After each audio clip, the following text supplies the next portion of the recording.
nice and relaxing. We went to the Isle of Mull in February, right after the Bothy trip that we took with our friends, which we shared with you in the last video. That was, of course, winter time, which is not the main tourist season at all. Most tourists go from April to October, and when we went in February, lots of things were closed. Hotels, restaurants, guest houses, tours to places like Fingal's Cave, etc. All those things are not open or not running in February, but you can still go and see like some of the amazing scenery that makes Mull such a special place, which is basically what we did. Yeah, so of course the natural attractions are still open, and that was kind of just all that we experienced really. So we definitely want to go back in springtime so that we can, you know, take a boat trip out to Lungan, see the wildlife, go and see the puffins, and do all of those other things. Eat lots of nice shellfish at the famous restaurants on Mull. But for now we'll just share with you a little bit of travel info about Mull, tell you more about the places that we did go, and for everywhere that we didn't manage to go, it's all in our full travel guide on the website. So check out the link in the description down below. We have written about all of the best beaches, the hikes, foodie places, historic sites, wildlife trips, everything basically that you would want to know about going to Mull. So check it out. But yeah, for now we'll just tell you a bit more about our particular trip if you're wanting to know more about that. To get to Mull, you need to take a ferry. Most people take the ferry from Oban to Craignure. It's about 45 minutes on the ferry, and you can take your car. If you're going in peak season, so July, August, or school holidays, bank holidays, things like that, you should book in advance, otherwise you might not get a spot. Yeah. So Oban is really easily accessible from pretty much anywhere in Scotland.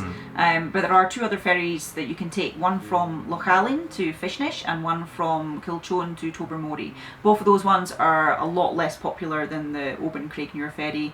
They're shorter, maybe 30 minutes, something like that. You can take your car on both of them, but you can't book in advance. You just show up and it's first come, first served basis. So we took the ferry from Lochaline because we were coming from the Glenfinnan area in the north, so it was much easier for us to go there.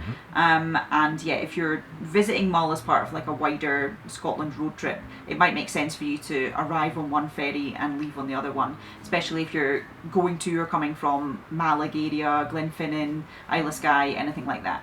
So we arrived off ferry at Fishnish and just headed straight over to a campsite called Killycronan, which is a really basic campsite in season and charges about £5 a night.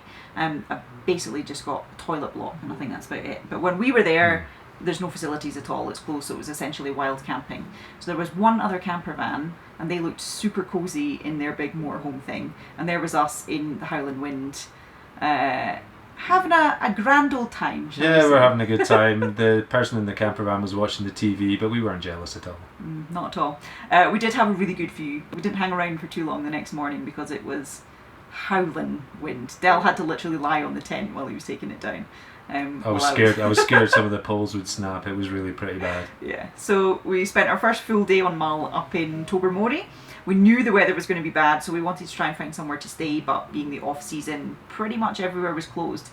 All the B&Bs just said no vacancies, and eventually we managed to get a slightly strange lodging, is the best word I could describe it. Felt like something from the 1970s or whatever. It was just a couple of rooms. I felt like I was in Coronation Street, actually. Yeah, I think that's a good way to describe it. But it was perfectly serviceable, and the lady was friendly and a word for us. It was right on the harbour as well, so perfect location, so we could just wander around, duck into the pub whenever it got rainy, went up to Antobar, which is a really nice like arts community centre basically. They've got a cafe, they've got exhibitions, shop. It was really nice and we just hung out there. Again, not serving food, just got a coffee and wandered around the exhibition. But it was a good way to spend a rainy day on Mull, basically. It was, and then after that, of course, where do you go? You go to the pub. Yeah, so a nice warm fire and a cheeky wee beer there before retiring to our lodgings. I think we got dinner there too.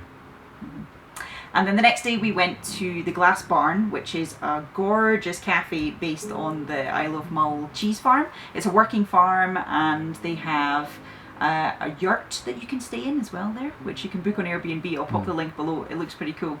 Again, the cafe itself was closed, but they do run an honesty shop, so you can just pop in any time and pick up some delicious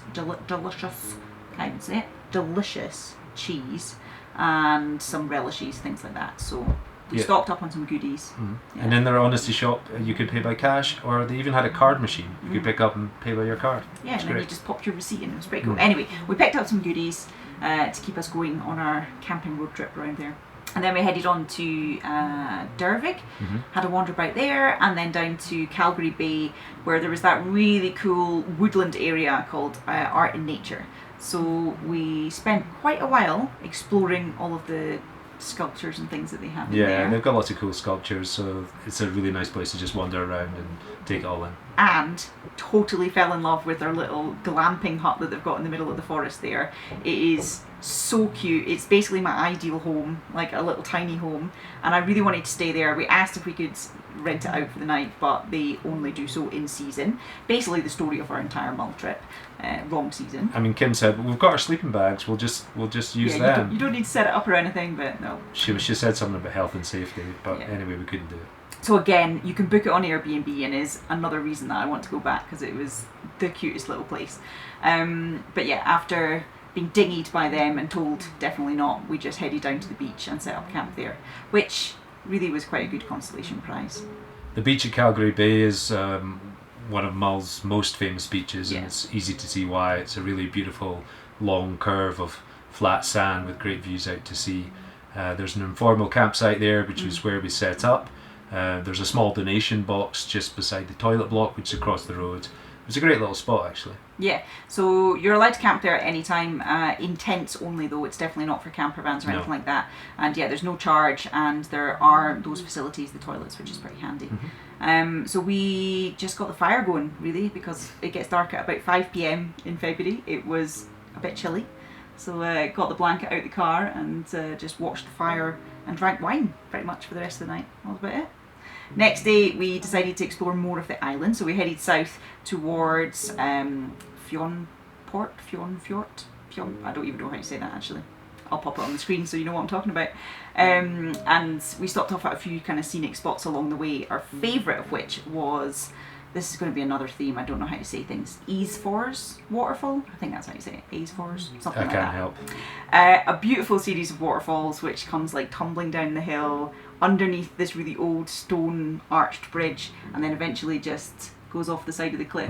It was amazing, really, really cool, and we kind of debated whether to camp there or not, but we still had a lot that we wanted to see that day, so It was only mid-morning, so yeah, exactly. So we carried on in the end, stopping off at a few more scenic spots. Where were we trying to camp that night?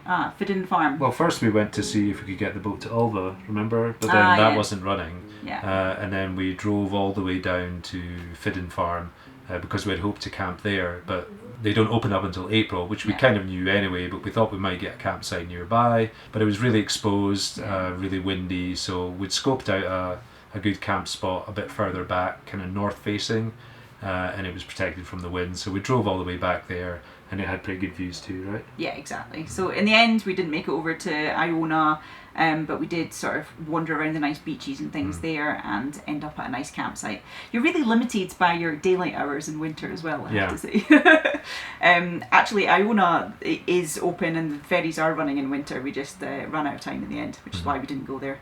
So again, on the spring visit list. There's so much still to see and do. I know. But yeah, so that was just a wild camp spot, and after having a nice little breakfast and whatnot the next morning, we were well prepared for another rainy day. So we jumped in the car and drove to Glenforsa, parked up there, and then hiked in. Was it about an hour to Tomsley Bothy? It was about an hour and a half hiking. Yeah. Yeah. Past lots of Highland cows, which, I mean, even as Scots, we take great delight in seeing. Yeah, it probably took us longer because we were just taking so many pictures of them Yeah. and taking some video clips. And we saw a whole bunch of deer, although they were a bit skittish. But yeah, we knew it was going to be terrible rain, so we wanted to stay in the Bothy that night for a bit of shelter and protection.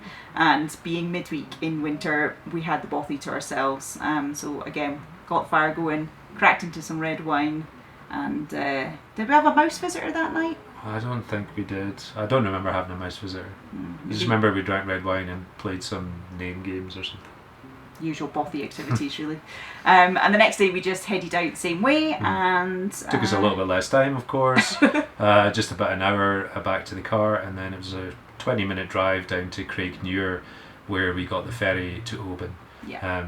We were going to stay with some friends there for the weekend, so it was perfect. Yeah, so arrived at one ferry terminal and left at the other. Exactly. Fishnish is definitely the best name though.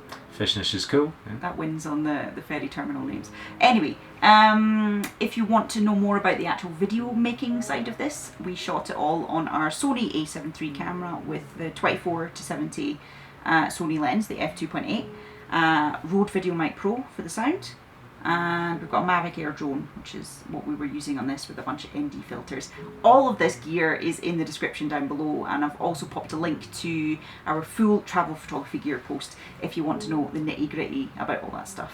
Edited in Adobe Premiere Pro, and music is with Artlist, and we've got a annual subscription with them. If you sign up with our promo link, you will get 2 free months on yours, and so will we. So we would really appreciate that. That'd be nice. If we missed out anything that you want to know, just drop us a comment and we'll get back to you. To find out absolutely everything you need to know, just head over to the blog and check out our complete Mull travel guide. The link is in the description below. And if you have enjoyed this video, as usual, give us a like, subscribe, hit that notification bell, drop us a comment, all that jazz. We really appreciate your support. And our next video is going to be all about our 1 month camping road trip that we did around Scotland in the Highlands and Islands areas in September. It was an excellent trip, and we'll be sharing that very soon, or not. We're not really sure. So hit that bell so that you get notified when it is. It was an excellent trip. We're sure of that, but we're just not sure when the video will come out. Yeah, that's true. Okay, thanks for watching, guys, and we'll see you next time. Yeah, thanks for watching. See ya. Cheerio.